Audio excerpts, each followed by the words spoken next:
주님이라고 쳐다보면서 인사합니다. 사랑하고 축복합니다. 한 번 더 은혜 받읍시다. 아멘. 지난 월요일 날이었어요. 노예 원례가 있어가지고 일정을 마치고 조금 저녁 때에 이렇게 들어오면서 요 앞에 있는 농협 셀프 주유소 있잖아요. 거기서 주유를 했습니다. 집에 들어와서 조금 시간이 좀 지났어요. 핸드폰을 보는데 1588에서 문자가 여러 개 왔더라고. 그래서 이렇게 열어봤어요. 그랬더니 이게 웬일입니까? 주유 금액이 쭉 찍히는데 내가 주유하지 않은 그 금액이 막 찍혀 나오는 거예요. 얼마나 놀랬겠어요. 제가 서둘러 저는 지갑을 안 갖고 다니는데 핸드폰을 열어서 보니까 카드가 오는 거예요. 카드가. 농협에서 주유를 하고 카드를 뽑아와야 되는데 그냥 놓고 온 것이에요. 얼마나 내가 혼비백산했겠습니까? 주유소를 손사같이 이제 급히 가가지고 보니까 사무실에 나 같은 사람이 되게 많은가 봐요. 이만한 통이 있어. 그 안에 카드가 여러 장 있어요. 많이 있어요. 한번 가서 보세요. 그래서 제가 직원한테 이렇게 카드를 쓴 것 같은데 어떡하느냐 그랬더니 그분이 그런 얘기를 해요. 이미 내가 잠깐 취소를 시켰다고.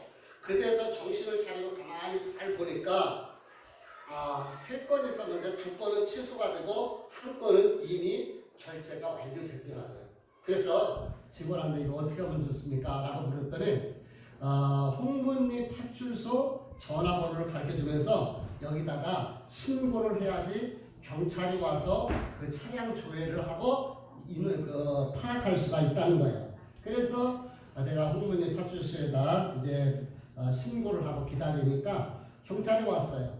그러면서 그분이 그렇게 얘기를 해요.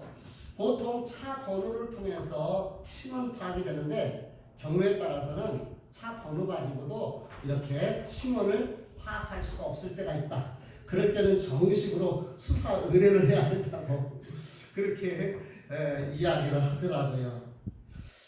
그리고서 이제 경찰이 가셔도 되겠다고 만약에 파악이 되면은 연락을 드리겠다고. 근데 보니까 CCTV에 이 직원이 돌려갖고 놨더라고요. 근데 50대 남성이더라고요. 50대 남성. 참, 정말 양심 없는 사람이에요. 그래도 거기다 꽂아 있으면은 남의 카드잖아요. 남의 카드를 어떻게 주유를 하고 갈 수가 있을까? 조금 후에 모르는 곳에서 전화가 왔어요. 봤더니 그 사람인 거예요. 근데요, 미안하다는 말 한마디도 없이 자기가 어떻게 하다 보니까 그냥 착각해서 주유를 하고 갔는데 현금을 보내줄 테니까 89,000원 얼마 했는데 현금을 보내줄 테니까 계좌를 가르쳐달라고. 그래서 계좌를 가르쳐줬더니 다시 연락이 왔어요. 입금을 했다고. 이 한바탕 해프닝을 겪으면서 저 사람이 흑역사인 거예요. 한바탕의 해프닝을 겪으면서 2가지가 생각나더라고요. 하나는 인간의 본성과 CCTV인 거예요. 자신의 카드가 아니면 사용해서는 안 되잖아요. 그런데 사용을 한 거예요. 그 사람은 그 카드를 쓸 때에 얼마나 가슴이 두근거렸을까? 그쵸? 양심이 있다면 내가 이것을 써도 될까?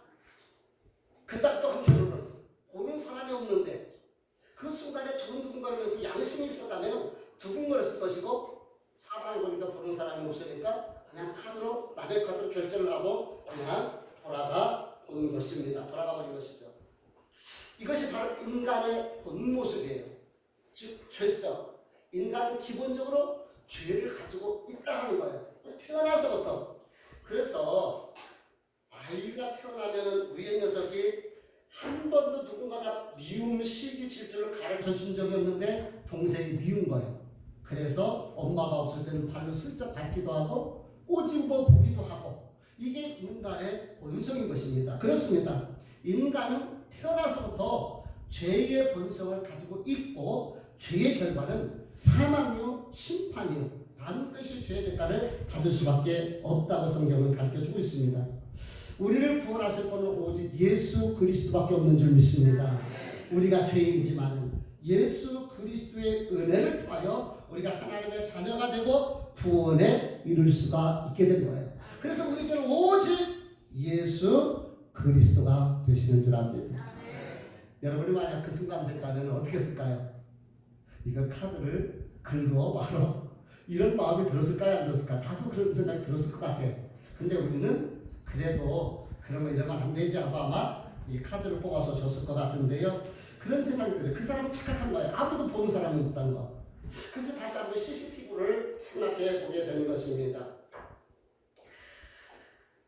보는 사람은 없다고 생각했는데 CCTV는 정확하게 그 사람이 50대 남자일 것까지도 찍고 있었어요. 그렇습니다. 우리는 보이지 않지만은 우리가 어디를 가든지 우리의 동선이 CCTV를 통해서 드러나는 것처럼 하늘나라 천사의 CCTV가 우리를 다 지켜보고 있다는 거예요. 하늘나라 책에는 두 개의 책이 있어요. 하나는 생명책. 저와 여러분은 사망의 책이 아니라 생명책에 이름이 기록된 줄 믿습니다. 그리고 거기에 행위가 기록된 거예요. 그래서 그 행위대로 우리가 상급이 임하게 되는데 저는 우리 인생의 CCTV를 돌려보았을 때에 예배하고 기도하는 경건한 모습, 하나님 앞에 섬김에 봉사하는 아름다운 모습, 전도하고 생명 살리는 이런 따뜻한 모습이 저와 여러분의 인생 CCTV에 찍혀 있어서 이것이 상급이 되고 하나님 앞에 칭찬의 기회가 될 수 있기를 주의 이름으로 축복을 드립니다. 인간은 죄인이다. CCTV는 지켜보고 있다. 한번 옆에 사람한테 얘기를 해. CCTV는 지켜보고 있습니다. 그러니까 우리가 함부로 살아서는 안 되는 거예요. 아멘? 하나님의 자녀답게 살아야 되는 것이죠. 오늘 구절은 이렇게 말씀합니다. 같이 한번 읽어볼게요. 시작. 이 말씀을 마치시고. 여기 보니까 말씀을 마치셨다고 했어요. 어떤 말씀을 마치셨습니까? 8절 말씀이에요. 같이 읽어볼게요. 시작. 오직 성령이 너희에게 임하시면 너희가 권능을 받고 예루살렘과 온 유대와 사마리아와 땅끝까지 이르러 내 증인이 되리라. 증인 되라는 주님의 말씀, 그리고 그 증인이 될 수 있도록 성령을 보내주시겠다는 약속의 말씀을 마치시고 9절 말씀에 보니까 그들이 보는 데서 올리어져 가셨다 했어요. 보는 데서 올리어져 가셨다는 거예요. 이 초유의 사태가 일어난 거예요. 생각을 해보세요. 어떻게 사람이 보는 데서 들리워져 갈 수가 있습니까? 이 들리워졌다. 그래서 오를 승자에다가 하늘 천자, 하늘로 올랐다 해서 승천이다 이렇게 말을 하고요. 들림이라는 단어도 쓰고요. 휴거됐다고도 우리나라는 그렇게 이야기를 해요. 우리 예수님께서 들림을 받아서 천국으로 올라가신 거예요. 이 초유의 사태죠. 어떻게 이런 일이 일어날 수가 있습니까? 그런데 성경은요, 참으로 친절한 근자시입니다. 무슨 얘기냐면은 예수님에게 일어났던 이 불가능한 사건을 미리 성경에서 곳곳에서 미리 예표적으로 모형적으로 보여주고 있다는 거예요. 무슨 얘기냐 하면은요, 예를 들어 볼게요. 사라는 임신할 수 없는 죽은 태, 다친 태였어요. 90살에 이사를 낳습니다. 90할머니가 무슨 아기를 낳아요. 다친 태, 죽은 태였어요. 그런데 생명을 잉태하고 생명을 출산을 했어요. 어디 사람만 그렇습니까? 성경을 보니까 여러 곳에서 한나도 마찬가지예요. 불가능한 태예요. 그런데 임신을 하게 됐어요. 예수님의 어머니 마리아의 사촌 엘리사벳도 잉태할 수 없는 여자인데 잉태를 한 거예요. 왜 성경에서 미리 이런 것들을 보여주는지 아십니까? 그것은 우리 주님께서 불가능한, 사람들은 말하죠. 어떻게 처녀가 아기를 낳을 수 있다. 그런데 불가능한 다친 태, 죽은 태에서 생명이 잉태한 것이나 처녀의 몸에서 잉태한 것이나 하나님께서는 미리 성경을 통해서 모형적으로 보여주시고 계셨던 것이에요. 이해가 되십니까? 그래서 요즘은 이 과학이 발달하니까 이해가 돼요. 옛날에는 전혀 이해할 수가 없어서 어떻게 여자가 혼자 아기를 낳을 수 있어? 지금 낳을 수 있습니다. 유전공학을 통해서 할 수가 있게 되더라고요. 과학이 발달하니까 증명이 가능한 거예요. 또 이렇게 성경에 보면은 죽었다가 살아난 사람들, 부활한 사람들이 많이 나와요. 엘리야 시대 때에 사렙다 과부의 아들, 나이는 정확히 모르는데 어려요. 이 죽었다가 다시 부활하는 사건이 있거든요. 그 엘리사 시대 때 수넴 여인의 아들도 죽었다가 다시 부활해요. 얘네들은 어린아이예요. 그런데 베드로 때에 이 도로가는 나이가 많은 여자분이었어요. 연세가 많으신 분이었어요. 근데 이 도로가가 부활해 살아나요. 또 바울 때는 젊은 청년 유도구가 2층에서 있다가 졸다가 떨어져가지고 죽었어요. 죽었는데 다시 부활하는 사건들이 나타납니다. 연령적으로 봤을 때에 어린아이도 부활했던 사건이 있고 나이 많으신 분도 부활했고 그리고 아주 젊은 청년도 부활한 사건이 일어나요. 왜 이렇게 부활의 사건들을 갖다가 보여주고 있습니까? 성경이 미리. 그것은 예수님께서 부활하실 것을 미리 예표적으로 모형적으로 보여주면서 그럴 수 있겠구나. 미리 알려주는 거예요. 오늘 본문의 말씀도 있습니다. 이거는 초유의 사태예요. 어떻게 날개도 없는데 우리 예수님이 들림을 받을 수가 있을까? 근데 성경에 보니까 미리 기록해놓고 있어요. 에녹이라는 사람은 이 땅에 살면서 하나님과 함께 살았는데 하나님께서 그를 죽지 않고 에녹을 들리셨다고 했어요. 에녹은 들림 받았어요. 또 한 사람 있죠. 보니까 엘리야는 그의 제자 엘리사가 보는 가운데서 불병거를 타고 하늘로 들림을 받습니다.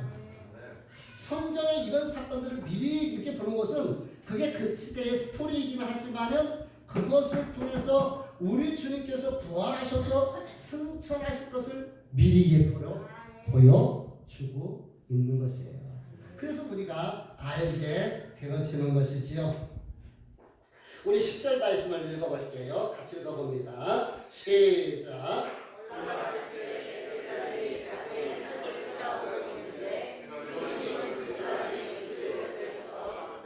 네, 여기 보니까 어떻게 쳐다봤다 그랬어요?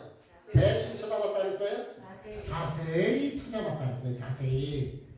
우리 혹시 연을 날려봤나요? 어렸을 때? 저는 어렸을 때 놀거리가 없어서 겨울철에 연을 참 많이 만들었던 것 같아요.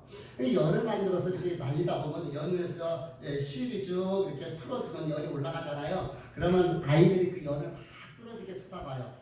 실을 많이 풀어주면 연이 멀리 가죠. 그럼 높이 날면 잘 안 보여요. 그래도 쳐다보는 거예요. 지금 예수님께서 싹 들림 가셔서 점점점 작아지고 보이지 않는데도 제자들은 거기서 그렇게 뚫어지라 쳐다보는 거예요. 지금 같으면 막 카메라로 스마트폰으로 막 다 찍어댈 거예요.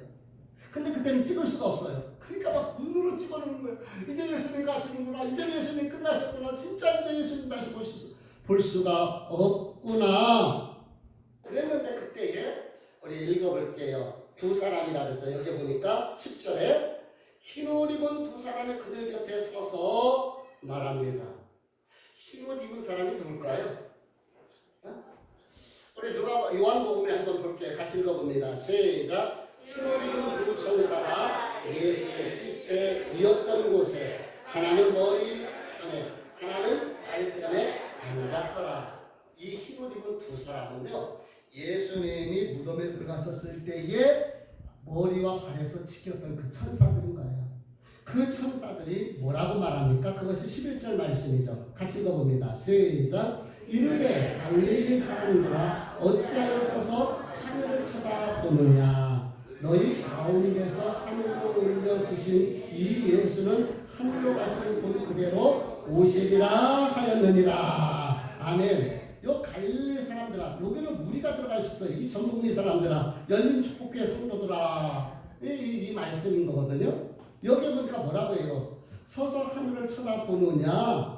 너희 가운데로 하늘로 올려주신 이 예수는 하늘로 가신 그대로 다시 오시리라. 아멘. 이것을 우리가 다시 온다 해서 재림이라고 얘기를 해요.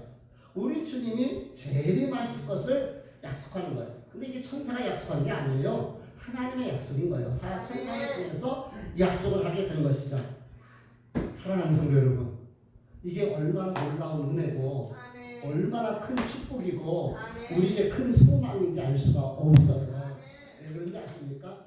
제자들은 다시는 예수님 볼 수 없다고 생각했어요. 그렇잖아요. 헤어졌잖아요. 이제 끝나잖아요. 근데 그 예수님이 다시 온다고 하니까 얼마나 감사해요. 이제는 영원히 못 볼 줄 알았는데 주님 오신다 그러니까 다시 기대가 되고 사모하는 마음이 생기고 그래서 그 약속을 붙들고 그들은 복음을 전하며 핍박도 순교도 두려워하지 않고 복음을 전할 수가 있었습니다. 예수님 다시 오십니다. 이 소망, 이 땅을 살아가는 모든 성도들에게 가장 큰 꿈이고 우리의 꿈의 종착역이고 마지막 꿈이 됩니다. 천국 소망보다 더 큰 거 있습니까? 우리 성도들이?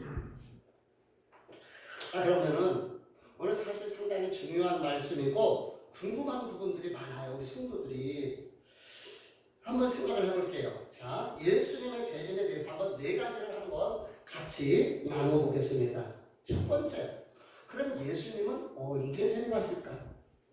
예수님이 언제 재림하실까? 그 재림의 때에 대해서는 7절에도 말씀하셨는데 때와 시기는 아버지께서 자기 권한을 주셨으니 너희가 알 바가 아니요. 우리 주님 언제 오시는지 아무도 알 수가 없습니다.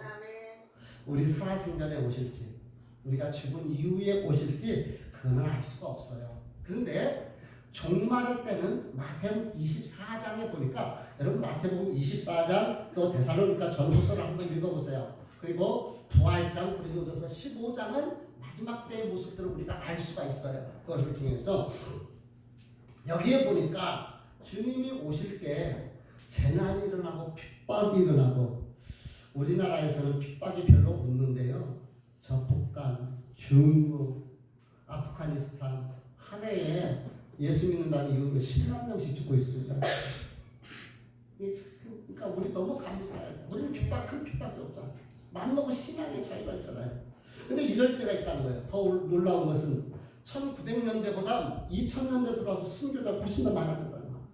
문명이 발달하고 과학이 발달하고 그러면은 그렇게 안 해야 되잖아요. 근데 더 종말의 때가 가까웠다는 그러한 모습인 것입니다. 또 이때에 이단이 기승을 부리고 사랑이 식어지고 게다가 다니엘서 보면 사람들이 빨리 왕래하는 거예요. 소식이 빨리 전화되는 거예요. 이 말은 통신의 발달을 이야기하는 것 같아요. 그렇게 통신이 발달해요.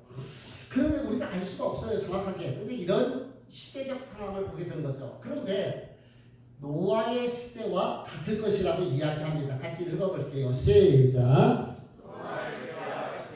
인자의 임함도 그러하리라. 홍수전에 노아가 방주에 들어가던 날까지 사람들이 먹고 마시고 장가들고 시집가고 있으면서 홍수가 나서 그들이 다 멸하기까지 깨닫지 못하였으니 인자의 임함도 이와 같으리라. 노아의 홍수 때를 한마디로 표현하면 먹고 마시고 장가들고 시집가고, 이 말은 영적인 것에 관심이 없다는 거예요. 육적인 쾌락, 즐거움, 먹고 무엇을 먹을까, 무엇을 마실까, 무엇을 입을까, 이러한 것에 집중하여 특히 성적 문란이 오게 되는 거예요. 여러분 정말 안타까운 일이 있어요. 동성애라는 이 미화 속에서 소수의 인권을 이야기를 하면서 다수의 보편적 가치가 깨어져요. 여러분 엊그저께 저거 보셨어요? 뉴스에 아마 나왔으니까요. 여자가요 바가지에다 거시기 가리고서요 목욕탕 들어갔다가요 사람들에게 알려진 거예요. 남자가 여자 목욕탕을 들어갔다니까. 그리고서 고발을 해가지고 신고를 해가지고 그 주인이 신고하지 않고 손님이 신고했나봐요. 잡았대요. 뭐라고 그랬는지 알아요? 나는 내가 여자라고 생각한다는 거예요.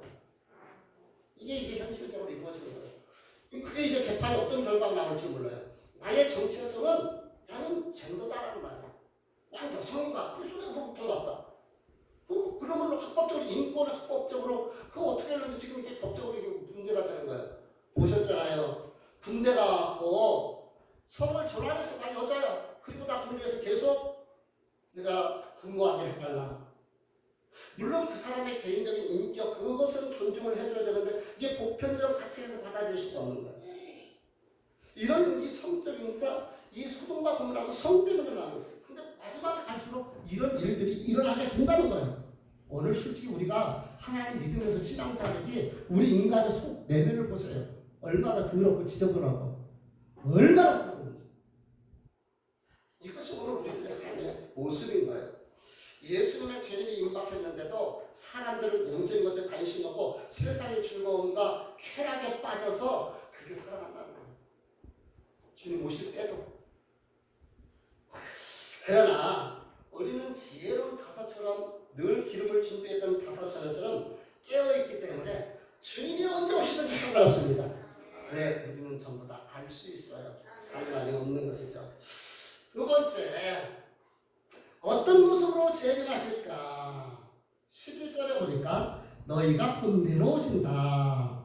그러면서 마태복음 24장 30절 말씀해 보니까 같이 읽어볼게요. 시작. 그때에 인자의 징조가 하늘에서 보이겠고 그때에 땅의 모든 족속들이 통곡하며 그들이 인자가 구름 타고 능력과 그 영광으로 오는 것을 보리라. 주님이 어떻게 오신다고요?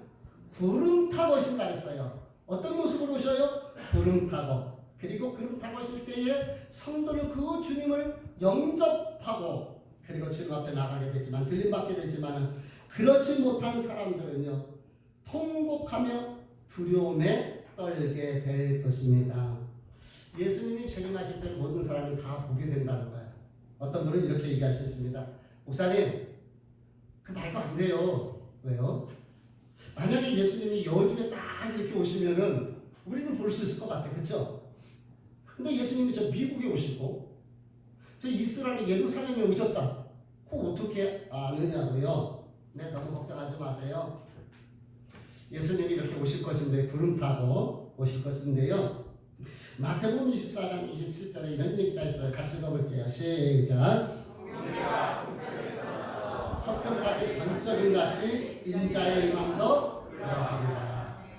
여주에 저 읍에서 번쩍했어요. 번개가. 그러면 이 전복리에도 번쩍하는 것이 다 보여지는 것처럼 우리 주님께서 오실 때는 동이 서가 다 보이게 오실 것이라고 그렇게 말씀을 하십니다. 제가 신학교에 다닐 때에 책을 좀 많이 읽었으면 싶었어요. 정말. 그래서 또 어떻게 빨리 책을 읽을 수 있을까 그렇게 고민을 하는데 제가 그때에 광고를 하나 봤어요. 4차원 속독법. 속독법으로 읽으면 책을 빨리 읽겠구나. 그 광고를 보고 그래서 제가 세미나에 갔겠어요? 안 갔겠어요? 안 갔으면 말을 안 하겠죠. 제가 세미나에 참석을 했습니다. 그런데 이 강사가 참 재밌는 이야기를 해요.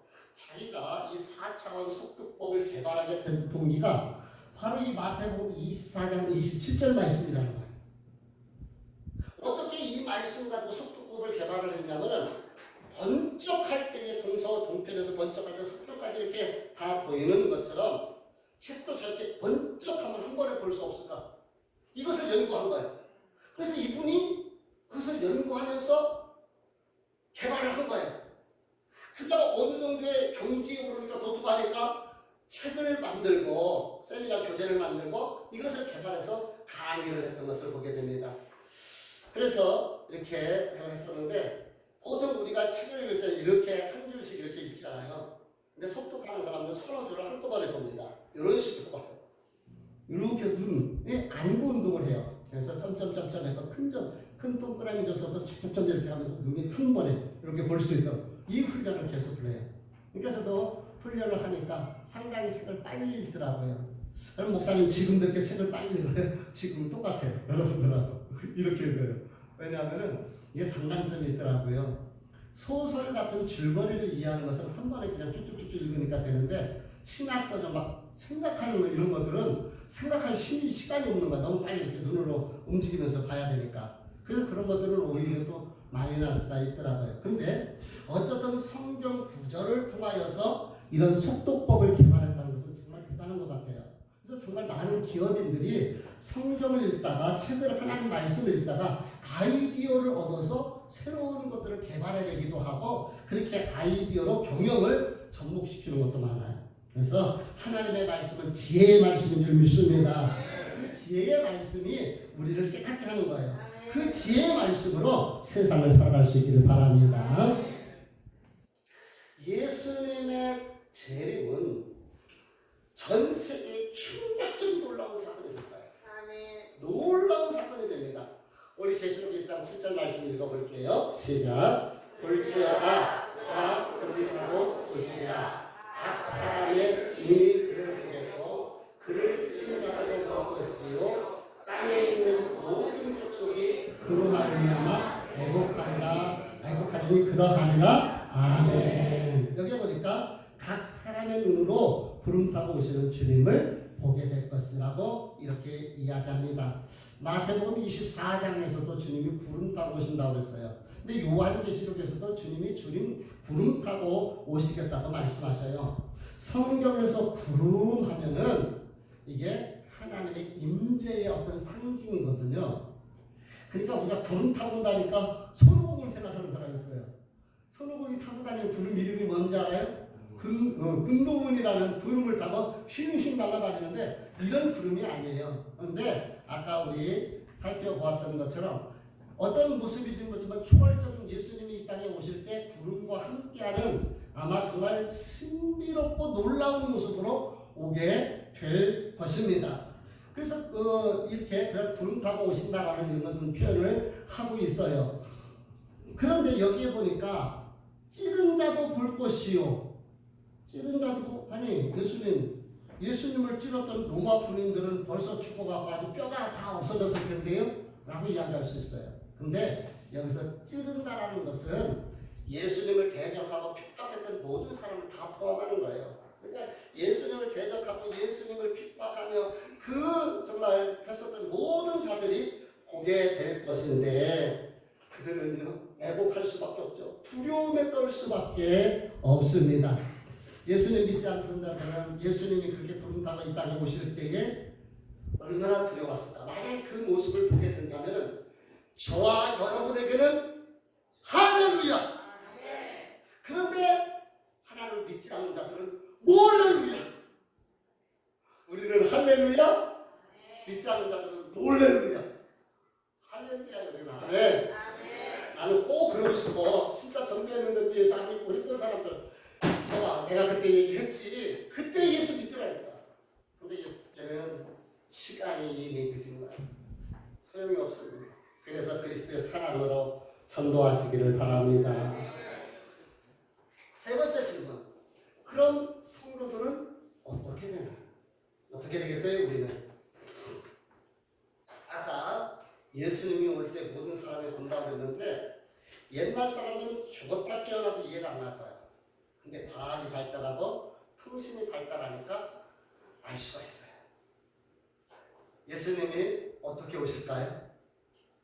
모르긴 몰라도요 생중계가 될 것입니다. 인터넷 생중계가 돼가지고 전 세계 사람들이 그저 예수님 오시는 것을 다 보게 될 것이에요. 그래서 걱정할 것이 없습니다.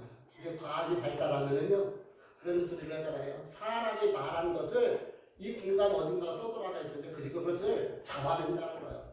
그러니까 이순신 장군이 나를 따르라 하는 것도 잡아낼 수도 있고요. 예수님이 감람산에서 말씀하셨던 또 산상수훈의 말씀도 아마 다 이렇게 낼 수도 있어요. 이제 과학의 발전은 오히려 믿음을 더 우리가 알 수 있게 보여줘요. 옛날에는 이해할 수가 없었어. 어떻게 예수님이 동시에 모든 사람을 보게 올 수 있을까? 충분히 옵니다. 걱정하지 마십시오. 중계를 통해서. 그렇습니다. 우리 데살로니가 4장 16절 읽어볼게요. 시작.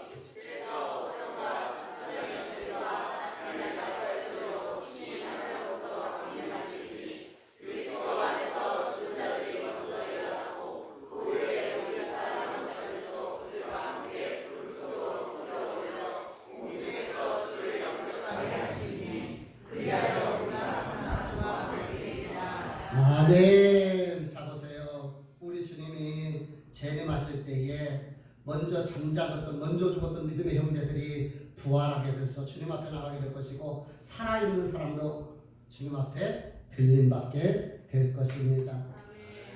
이것이 마태복음 24장에는 좀 더 리얼하게 표현을 하고 있는데 같이 읽어볼게요. 시작. 그때 두 사람이 앞에 있으며 한 사람은 내려가고 한 사람은 버려둠을 당할 것이요 두 여자가 막걸리를 하고 있으니 한 사람은 내려가고 한 사람은 버려둠을 당할 것입니다. 두 사람이 함께 일하는데 한 사람은 들린다는 거예요. 예수 믿는 사람은. 근데 한 사람은 그냥 남아있는 거예요. 근데 심판의 두려움 속에 떨어야 되겠죠. 두 사람이 같이 밥을 먹고 있어요. 근데 한 사람은 들림받게 되는 것이고 한 사람은 남아있는 거예요. 만약에 예수님이 우리가 예배할 때에 재림하셨다. 정말 구원의 확신과 믿음이 없는 사람들은 이곳에 남겠지만 나머지 사람들은 들림받게 됩니다. 여러분 기억하십시오. 이걸 그냥 생각하지 마세요. 그래서 마지막 때에 비행기가 항공을 이렇게 운행을 하고 있는데 예수님이 재림하셨다. 그때 그 항공기 기장이 믿는 사람이에요. 그럼 어떻게 될까? 항공기 기장은 휴거되는 거예요. 그 비행기는 처박히는 거예요. 그게 휴거라는 영화를 통해서 그래서 만들어서 그때 그 정말 대혼란이 일어나겠지요. 오늘 구원의 확신이 저와 여러분에게 있었으면 좋겠고요. 어떤 순간에도 나는 예수 믿습니다. 나는 천국 갑니다. 라는 확신함이 흔들리지 않았으면 좋겠고요. 혹시 그렇지 못하신 분은 개인적으로 상담을 할 수 있기를 바랍니다. 예수님이 오실 때 우리는 어떻게 됩니까? 들림받아 예수님을 맞이하게 됩니다. 그럼 마지막 질문. 그럼 우리는 어떻게 해야 됩니까? 이게 중요한 거죠. 어떻게 해야 됩니까? 마태복음 24장 읽어볼게요. 시작. 그러므로 깨어있으라. 어느 날에 너희 주가 임하는지 너희가 알지 못함이니라. 너희는 아는 바니 만일 집주인이 도둑이 어느 시간에 올 줄을 알았더라면 깨어있어 그 집을 훔치 못하게 하였으리라. 그러므로 너희도 준비하지 있으라. 생각하지 않을 때에 인자가 오리라. 아멘. 우리는 어떻게 있어야 됩니까? 깨어있어요. 깨어있어. 우리 계속해서 읽어볼게요. 시작.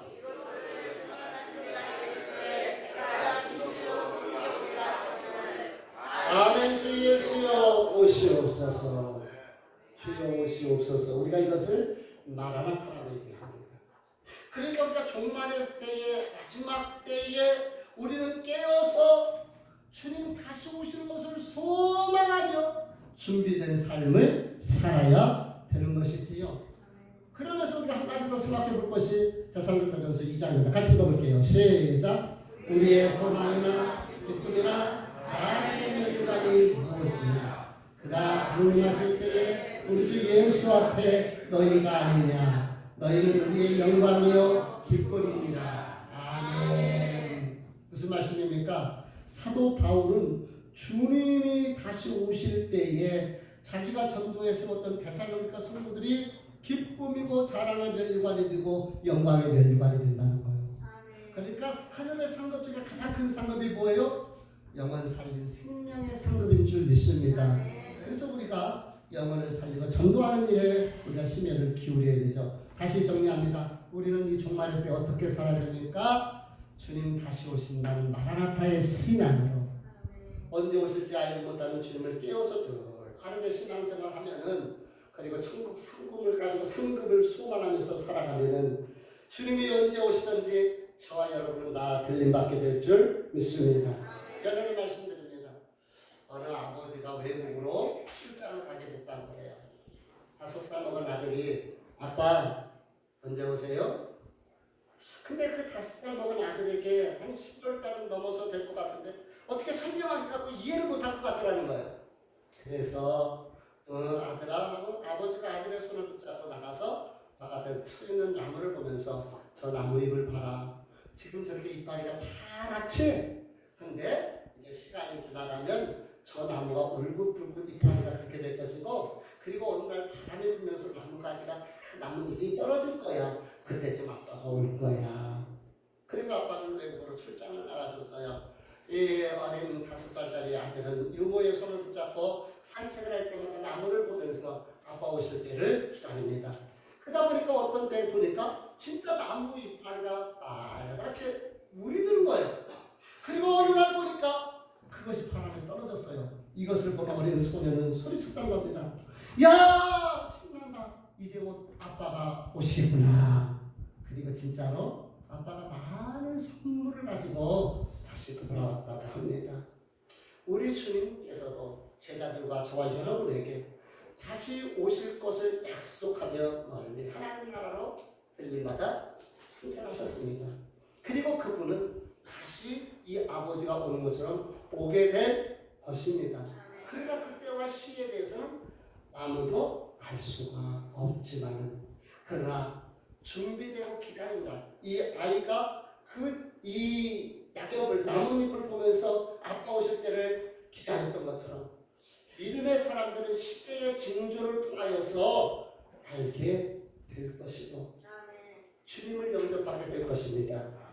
아무리 봐도요 지금이 말세인 것 같아요.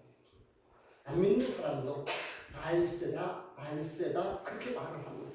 안 믿는 사람도 말세라고 얘기해요. 정말 세상에 악하고 추하고 더럽고 쾌락주의로 흐르는 이 땅을 보면서 사랑하는 성도 여러분, 우리 주님 다시 오십니다. 오 주여 오시옵소서. 마라나타의 소망을 가지고 나그네 같은 삶에서 승리하시는 주의 이름으로 축복을 드립니다. 우리 한 걸음 더 나가서 하늘 산것 바라보며 영혼 살리고 생명 살려서 주님 오실 때 함께 들림 받는 저와 여러분이 되시길 주의 이름으로 축복합니다. 기도하시겠습니다.